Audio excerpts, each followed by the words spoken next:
संक्रमितों की संख्या हुई 23,000 के पार। अकेले महाराष्ट्र में 6,000 से अधिक मामले, 721 लोगों की मौत। कोरोना के संक्रमण से पीड़ित लोगों की संख्या भारत में बढ़कर गुरुवार को 23,019 पहुंच गई। इस घातक बीमारी से अब तक देश में 721 लोगों की मौत हो चुकी है। हालांकि 5,008 लोग ठीक भी हुए हैं। 17,290 लोग अभी भी इलाज करा रहे हैं। इनमें से 80% लोगों में इस बीमारी का संक्रमण मामूली है। कोरोना से सर्वाधिक प्रभावित महाराष्ट्र में गुरुवार को 778 नए मामले सामने आने के बाद पीड़ितों की संख्या 6,427 पहुंच गई। यहां पर 283 लोगों की मौत हो चुकी है और 840 लोग ठीक होने में कामयाब हुए हैं। इस प्रकार 5,304 लोगों का महाराष्ट्र में इलाज चल रहा है। गुजरात, दिल्ली और राजस्थान भी ऐसे राज्य हैं जहां कोरोना पीड़ितों का आंकड़ा 2,000 से ऊपर अथवा 2,000 के करीब है। गुजरात में आज 217 नए मामले सामने आने के बाद पीड़ितों की संख्या 2,624 हो गई, जिसमें से 258 ठीक हो चुके हैं। 112 की मौत हो चुकी है और 2,254 का इलाज चल रहा है।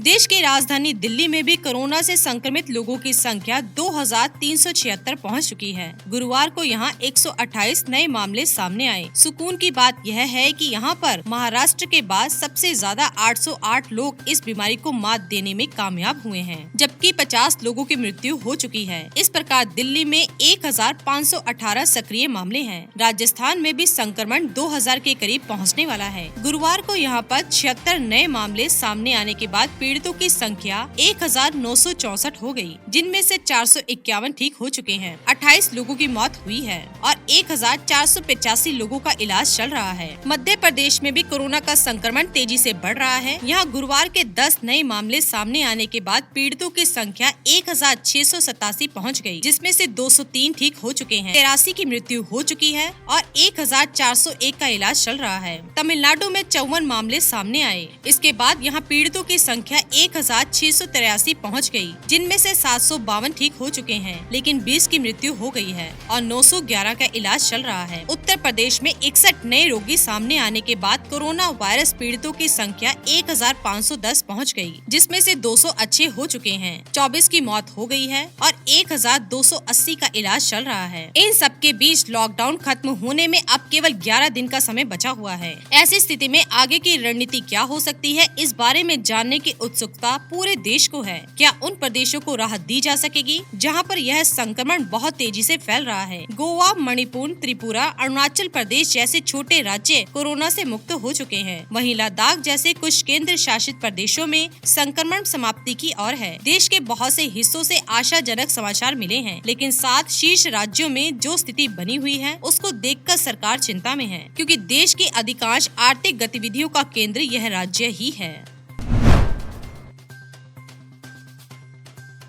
मोदी सरकार का इस नई योजना के तहत 36,000 रूपए प्रति साल आपके सीधे बैंक खाते अकाउंट में मिलेगी, लेकिन आपके पास होने चाहिए ये दस्तावेज। सरकारी योजना से लोगों के जीवन में सुधार होता है। सरकारी स्कीम कई तरह की होती है। उज्ज्वला योजना में जहां ग्रामीण महिलाओं को मुफ्त में गैस सिलेंडर और चूल्हा मिला, वहीं प्रधानमंत्री मुद्रा योजना में कारोबारियों को 10 लाख तक लोन। वहीं बात करें तो pension scheme PM Shram Yogi Maandhan योजना में अब तक देश के 42,74,992 लोगों ने रजिस्ट्रेशन करवा लिया है, जिन्हें सालाना 36,000 रूपए की पेंशन मिलेगी। आप भी इस योजना में रजिस्ट्रेशन करवाकर अपना बुढ़ापा सुरक्षित कर सकते हैं। देश के 42 करोड़ कामगारों को समर्पित इस पेंशन स्कीम को शुरू हुए 1 साल हो गए। इस स्कीम का लाभ जो लोग ले सकते हैं वो है असंगठित क्षेत्र में श्रमिकों के लिए, और उनकी उम्र 18 से 40 साल के बीच होनी चाहिए और उनकी आमदनी प्रति माह 15,000 रूपए से अधिक नहीं होनी चाहिए। EPFO इंडिया की वेबसाइट पर आप अपने नजदीकी कॉमन सर्विस सेंटर का पता लगा सकते हैं। इसमें रजिस्ट्रेशन करना होगा। इसके अलावा LIC के ब्रांच ऑफिस, ESIC, EPFO या केंद्र और राज्य सरकार के लेबर ऑफिस में भी जाकर आवेदन कर सकते हैं। कुछ राज्यों के श्रम विभाग खुद भी रजिस्ट्रेशन बढ़ाने के लिए अभियान चला रहे हैं। इसके लिए आपको सिर्फ 3 दस्तावेजों की जरूरत होगी, जिसमें पहला आएगा आधार कार्ड, IFSC कोड के साथ सेविंग या जनधन अकाउंट, और चाहिए होगा आपका मोबाइल नंबर। इसमें आपको जो प्रीमियम देना होगा वो है उम्र के हिसाब से।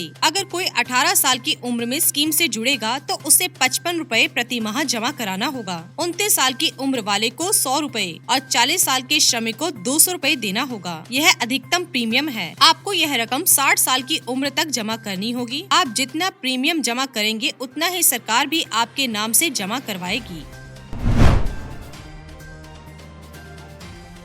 अमेरिका में मृतकों की संख्या 48,000 के पार। ट्रंप ने कहा, कोरोना सिर्फ फ्लू नहीं, हम पर हमला है। अमेरिका में कोविड-19 महामारी के कारण अब तक 48,000 से ज्यादा लोगों की जान जा चुकी है और 8.52 लाख से ज्यादा लोग संक्रमित हैं। पिछले कई दिनों से देश में हर दिन 1.5 से 2,000 से ज्यादा लोगों की मौत बेकाबू होते हालातों पर राष्ट्रपति ट्रंप की चिंताएं बढ़ा दी हैं। उन्होंने कहा कि यह किसी भी तरह से केवल फ्लू नहीं, यह हमारे देश पर हमला किया गया है। दरअसल ट्रंप के सामने एक तरफ देश में चौपट होता कारोबार है और दूसरी तरफ महामारी से लगातार बढ़ती मौतों का आंकड़ा। राष्ट्रपति ट्रंप व्हाइट हाउस में पत्रकारों को कई हजार अरब डॉलर के प्रोत्साहन पैकेजों से अमेरिकी राष्ट्रीय कर्ज के बढ़ने को लेकर किए सवाल का जवाब दे रहे थे। उन्होंने कहा, यह कोई फ्लू नहीं था, कभी किसी ने ऐसा कुछ नहीं देखा। 1917 में ऐसा आखिरी बार हुआ था। जॉन्स हॉपकिंस यूनिवर्सिटी के मुताबिक दुनिया में अब तक 26.97 लाख लोग संक्रमण की चपेट में आ चुके हैं, जबकि 1.79 लाख से ज्यादा लोग जान गंवा चुके हैं। अकेले अमेरिका में मरने वाले 48,868 और 8.66 लाख लोग संक्रमित हैं। विदेश में फंसे भारतीयों को 3 मई के बाद ही वापस लाया जाएगा। विदेश राज्य मंत्री वी मुरलीधर ने दूसरे देशों में फंसे हुए भारतीयों से 3 मई तक सब्र रखने की अपील करते हुए कहा कि लॉकडाउन में अटके भारतीयों को वापस लाने और यहाँ हवाई अड्डों पर रखने की अनुमति नहीं देते। अपने यहाँ भी कई जिले पूरी तरह से सील हैं। कोविड-19 का अमेरिका केंद्र रहे न्यूयॉर्क में हालात अब कुछ बेहतर होते दिख रहे हैं। यहाँ मृतकों की संख्या में अब कमी आती दिख रही है। यहाँ एक दिन में 500 से कम लोगों की जानें जा रही हैं। गवर्नर एड्रियूस क्योमो ने कहा कि अस्पताल में भर्ती होने वालों की संख्या भी लगातार कम हो रही है। न्यूयॉर्क में अब तक 20,000 से ज्यादा जानें जा चुकी हैं।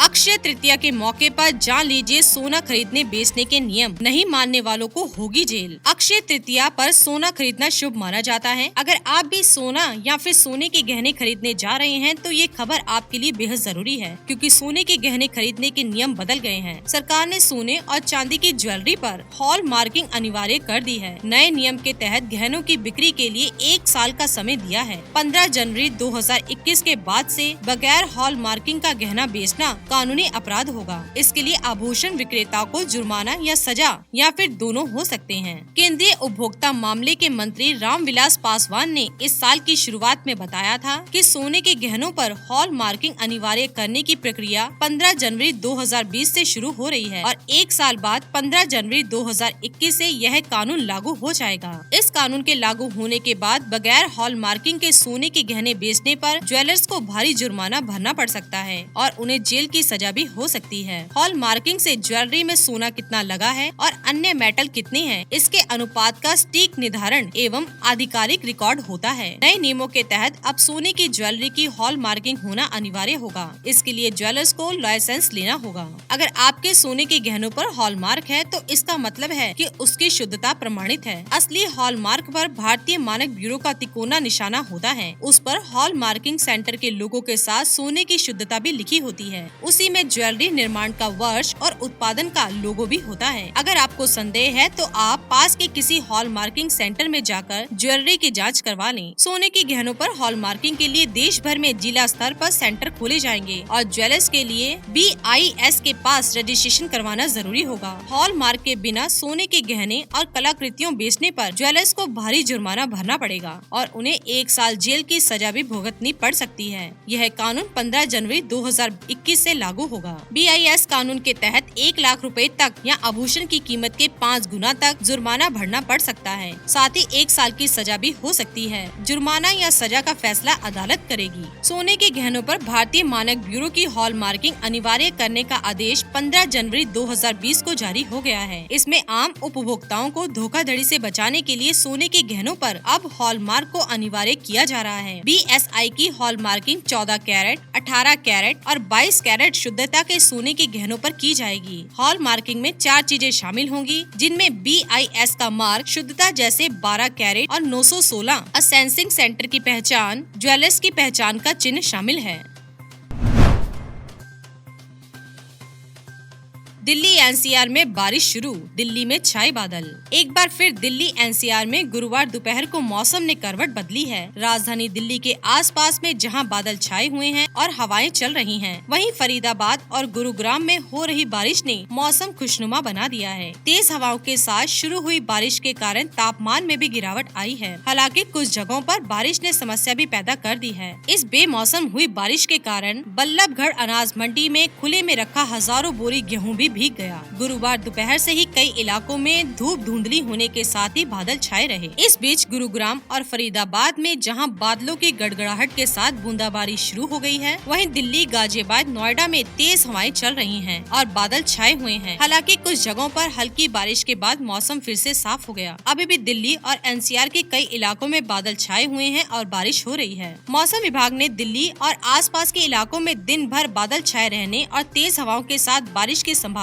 जताई थी। दोपहर होते होते मौसम विभाग का यह अनुमान सच साबित हो गया। बता दें कि कुछ दिन पहले भी दिल्ली NCR में कुछ इलाकों में हल्की बूंदाबांदी हुई थी, जिसके चलते मौसम में गिरावट आने के साथ ही ठंडक बढ़ गई थी। मौसम विभाग ने मानसून के आगमन और छटने की तिथियों में बदलाव किया है। केरल में हालांकि मानसून आने की तिथि पूर्व की भांति 1 जून ही रहेगी, लेकिन यूपी, बिहार, झारखंड समेत देश के 10 राज्यों में मानसून आने की तिथियां 3 से 10 दिन तक पीछे खिसकाई गई हैं। दिल्ली में मानसून पहुंचने की तिथि आगे हुई है। यहाँ 29 जून की बजाय अब 27 जून को मानसून पहुँचने की तिथि तय की गई है। इसी के साथ ही दोस्तों, अगर आपको ये वीडियो पसंद आया हो तो इसे आप लाइक कीजिए, अपने दोस्तों, रिश्तेदारों के साथ शेयर कीजिए और सब्सक्राइब कीजिए। साथ ही साथ बेल आइकन को प्रेस करें ताकि नया नोटिफिकेशन आप तक सबसे पहले पहुँच सके। धन्यवाद दोस्तों।